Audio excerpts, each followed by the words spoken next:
अजीज़ दोस्तों नमस्कार।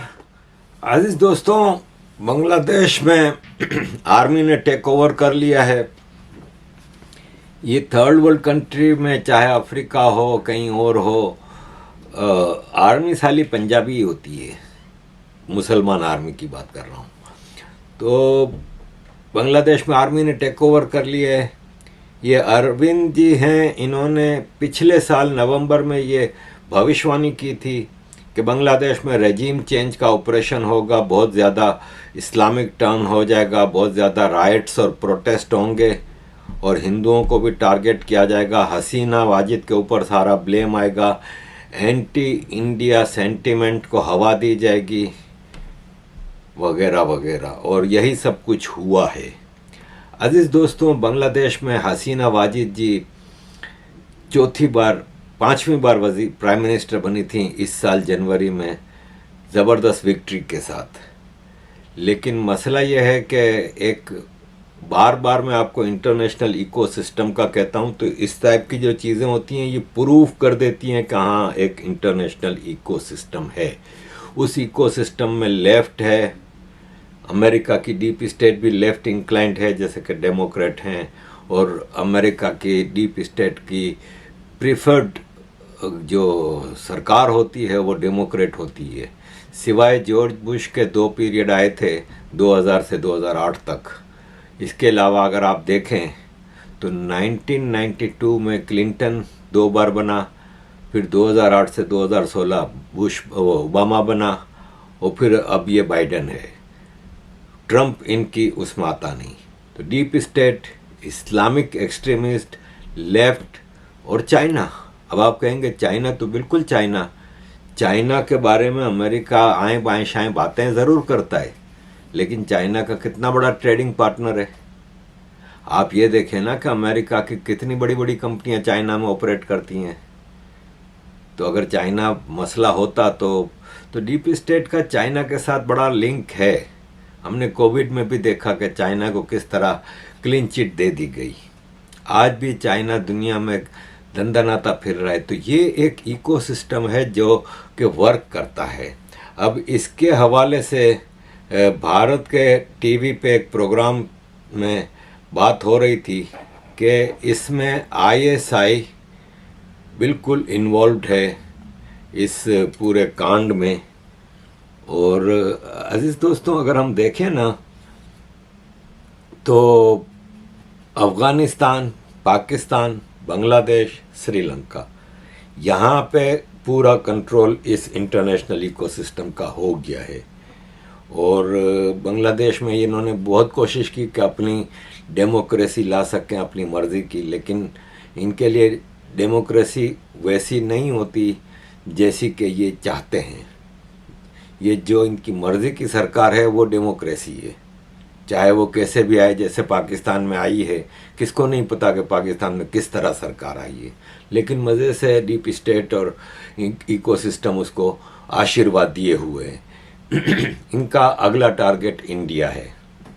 इंडिया में भी इन्होंने कोशिश की कि डेमोक्रेसी के ज़रिए ये इलेक्शन, और किस तरह इलेक्शन मैनिपुलेशन हुआ है ये हमने देखा इंडिया में।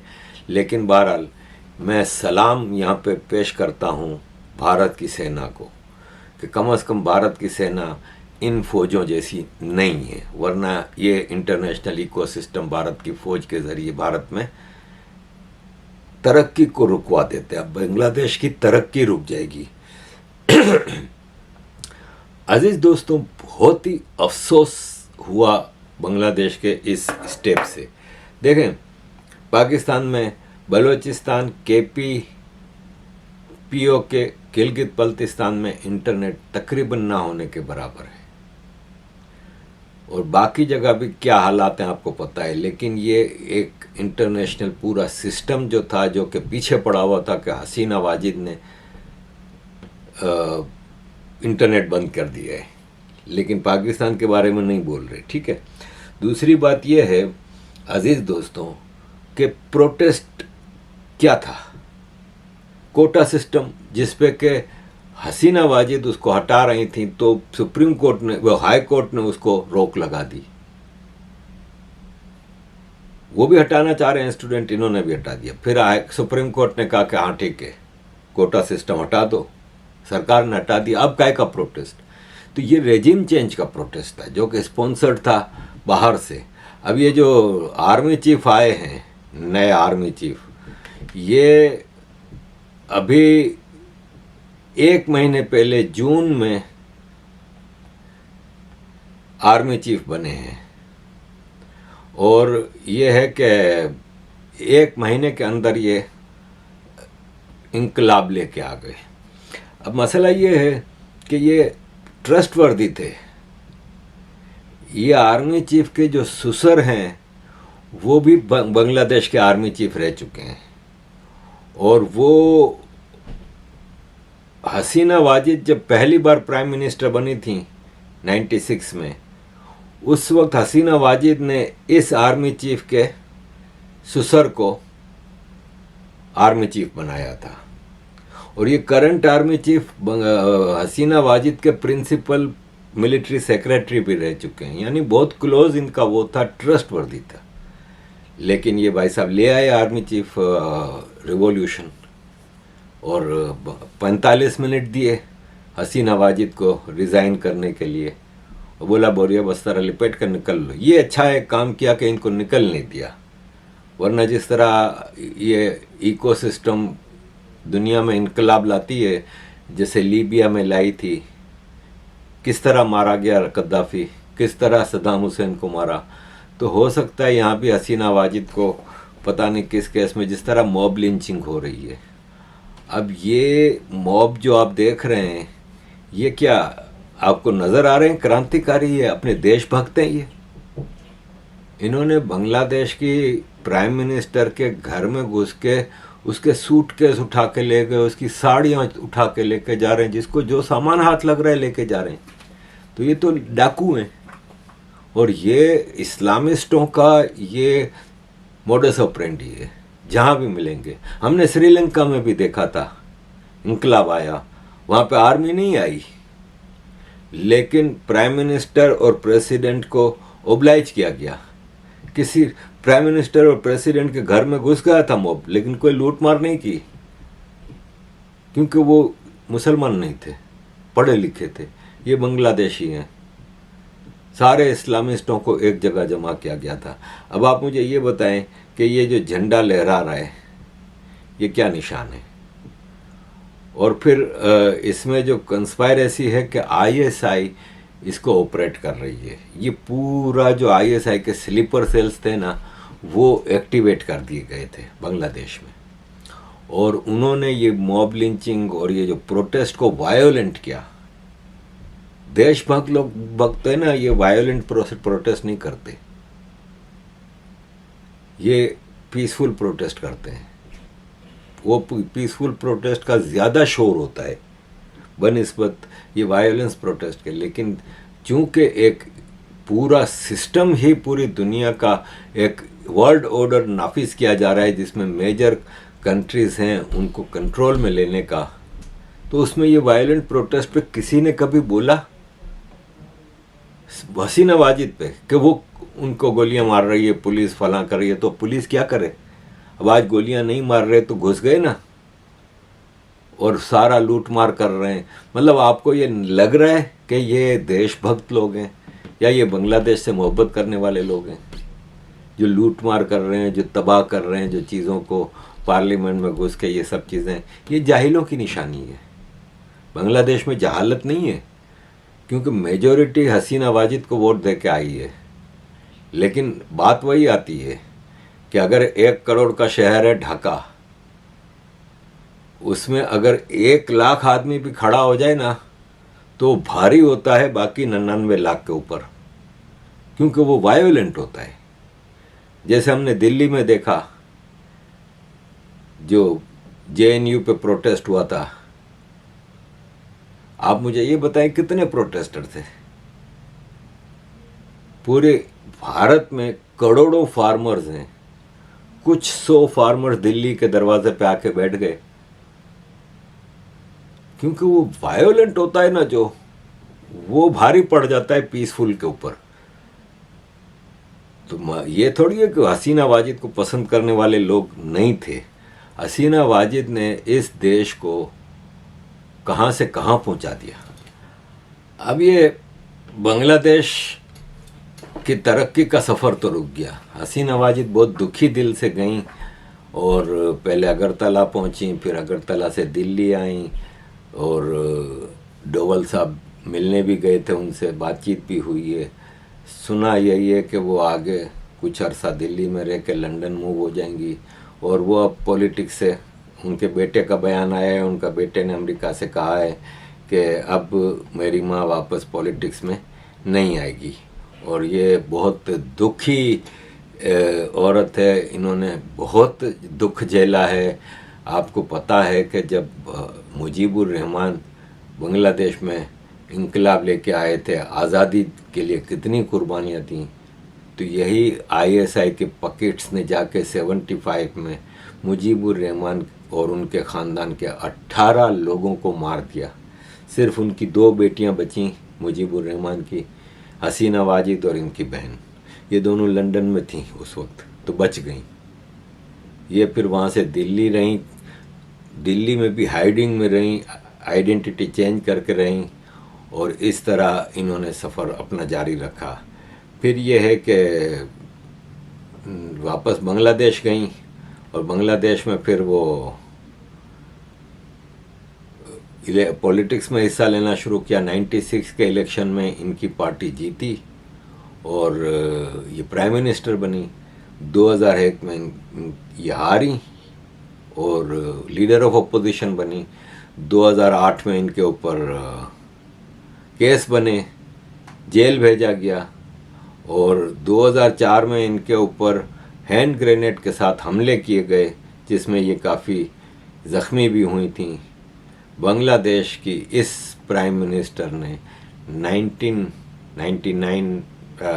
2004 में जब ये वापस बांग्लादेश की प्राइम मिनिस्टर बनी तो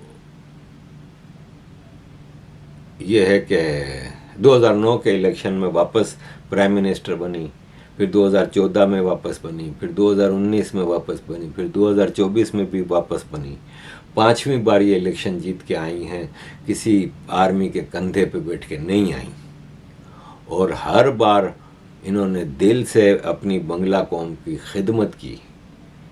जब ये 2009 में बांग्लादेश कंट्रोल में लेती हैं अपने, तो बांग्लादेश एक 3rd वर्ल्ड पुअर कंट्री होता था, आज एशियन टाइगर कहलाता है। बांग्लादेश की इकोनॉमी को कहाँ से कहाँ पहुँचा दिया इन्होंने। 2009 में आते ही 2010 में उन मिलिट्री ऑफिसर्स को सज़ाए मौत दी जो इनके ख़ानदान के, इनके परिवार के कत्ल में मुलविस थे। लेकिन ये चीज़ें इंटरनेशनल इकोसिस्टम को पसंद नहीं है, इसलिए इनको मारने का प्रोग्राम था, लेकिन ये ज़िद्दबाजी नहीं की, इन्होंने रिज़ाइन किया और निकल गई। इनके बेटे ने कहा कि वो तो रविवार के दिन से ही सोच रही थी रिज़ाइन करने का और अब वो पॉलिटिक्स में वापस नहीं आएंगी। अब हसीना वाजिद ख़ानदान, मुजीबुर रहमान ख़ानदान पॉलिटिक्स से आउट हो गया है और बांग्लादेश अब फिल वक्त तो आर्मी ने कंट्रोल में ले लिया है। अब एक केयर टेकर गवर्नमेंट बनाई जाएगी, फिर नए इलेक्शन होते हैं या क्या होता है। देखें, इनका ट्रस्टवर्दी था। ये ऐसे ही है जैसे 1977 में जुल्फ़िकार अली भुट्टो का ट्रस्टवर्दी था जनरल ज़ियाउल हक। नीचे से 6 या 7वें नंबर पे था ये, इसका तो कोई चांस ही नहीं था ज़ियाउल हक का आर्मी चीफ बनने का। लेकिन भुट्टो ने कहा कि ये एक नेक नमाजी है, लोटा पकड़ के घूमता रहता है, बस वज़ू करता है, नमाज़ें पढ़ता है, इसको ले आता हूँ। इसको ले आया, लेकिन अमेरिका बहादुर भुट्टो को हटाना चाहते थे। रीजन में बहुत बड़ी बड़ी तब्दीलियाँ आनी थी। ईरान में रिवॉल्यूशन आना था, अफ़गानिस्तान में वार करानी थी, क्योंकि अफ़गानिस्तान में सोवियत इन्वेजन स्टार्ट नहीं था वार का। सोवियत इन्वेजन से पहले 2-3 साल से पहले ही अफ़गानिस्तान में रोज़ प्राइम मिनिस्टर, प्रेसिडेंट के कत्ल हो रहे थे। इंसर्जेंसी कायम हो चुकी थी अफ़गानिस्तान में, इस ISI स्पॉन्सर्ड, CIA स्पॉन्सर्ड। तो ये सारी चीज़ें जो डिज़ाइनिंग थी इस रीजन में, उसके लिए इनको पाकिस्तान में अपना पक्का पपिट चाहिए था। भुट्टो आफ्टर ऑल एक पब्लिक लीडर था और एक वायड़ा था, थोड़ा टेढ़ा बंदा था, जैसे इमरान खान है जो इनके कंट्रोल में नहीं है। तो इसी तरह भुट्टो भी इनके कंट्रोल में नहीं था, तो भुट्टो के ट्रस्टवर्दी आर्मी चीफ के ज़रिए ही भुट्टो को हटाया गया और फांसी दिलवाई गई। इसी तरह यहाँ भी इंटरनेशनल प्रेशर को सस्टेन करना सबका बस में नहीं होता। क्या आप समझते हैं भारत के प्राइम मिनिस्टर नरेंद्र मोदी जी के ऊपर इंटरनेशनल प्रेशर नहीं है? कितना प्रेशर, रशिया यूक्रेन वार के हवाले से प्रेशर आया, गजा के हवाले से प्रेशर आ रहा है, चाइना के हवाले से काफ़ी प्रेशर किया जा रहा है, पाकिस्तान और चाइना के ज़रिए इन्फिल्ट्रेशन की जा रही है भारत में। लेकिन उस प्रेशर को अपने देश के लिए सस्टेन करके अपने देश का मफाद देख के पॉलिसीज़ बनानी होती हैं। लेकिन यहाँ पे आर्मी चाहती तो सब चीज़ें कंट्रोल कर सकती थी। बांग्लादेश की आर्मी चाहती तो बजाय इसके कि एक इलेक्टेड प्राइम मिनिस्टर को भेजते, मॉब को कंट्रोल करते। मॉब कंट्रोल नहीं किया जा सकता क्या? लेकिन जब मॉब को पता हो कि पीछे आर्मी हमारे साथ खड़ी है, तो ये तो सीधा सीधा डकैती है, अपने ही देश की बर्बादी है जो इन्होंने करवा दी है। इस सिलसिले में मैं एक भारत के वेस्ट बंगाल की चीफ मिनिस्टर ममता बनर्जी का मतलब आई एम वेरी हैप्पी कि उन्होंने एक बहुत अच्छी बात की। उन्होंने कहा कि मैं अपने प्रोविंस, अपनी स्टेट बंगाल के लोगों को कहती हूँ कि मेंटेन करें पीस को, किसी बात की र्यूमर्स के ऊपर तवज्जो ना दें। ये वेस्ट बंगाल और बांग्लादेश के दरमियान मसला नहीं है, ये इंडिया और बांग्लादेश दो देशों के दरमियान में मसला है। हम अपनी सेंट्रल सरकार की तरफ से जो भी फैसला आएगा उसको सपोर्ट करते हैं और हम उनकी हिदायत पे ही चलेंगे। ये देखें, बड़ा ज़बरदस्त मतलब डेमोक्रेटिक सोच होती है। अब भारत को इसके नुकसान तो होंगे, क्योंकि देखें अगर आपके एक स्ट्रॉन्ग अलाई गवर्नमेंट होती है ना बांग्लादेश में, तो आपके देश के लिए ख़तरे कम होते हैं। अब आईएसआई और चाइना के लिए कितना आसान हो जाएगा कि बांग्लादेश के ज़रिए इन्फिल्ट्रेशन करना कितना आसान हो जाएगा। जब इन्फिल्ट्रेशन के रास्ते ज़्यादा हो ना, तो फिर आप भारत में काफ़ी चीज़ें कर सकते हैं। और बांग्लादेश और भारत के जो बॉर्डर्स हैं वो काफ़ी तो ज़्यादा तो दरियाओं के ऊपर हैं। उस किनारे पे बांग्लादेश है, इस किनारे पे भारत है। नाव में बैठे आ गए, तैर के आ गए, कुछ भी करके आ गए, तो ये इन्फिल्ट्रेशन बढ़ जाएगी भारत में। ये काफ़ी मसले पैदा कर सकते हैं। और ये है कि आगे हम देखते हैं कि इसके क्या असर होते हैं। लेकिन फिल वक्त बड़े दुख की बात है कि एक अच्छा खासा देश तरक्की कर रहा था, इसके ऊपर पाकिस्तान का झंडा लग गया, गज़ा का झंडा लग गया फ़लस्तीन का। और ये मतलब एक तरह से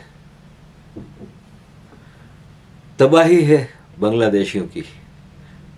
जमात इस्लामी पे पाबंदी लगाई हसीना वाजिद ने, उसके 2 दिन के बाद हसीना वाजिद को ही भागना पड़ा।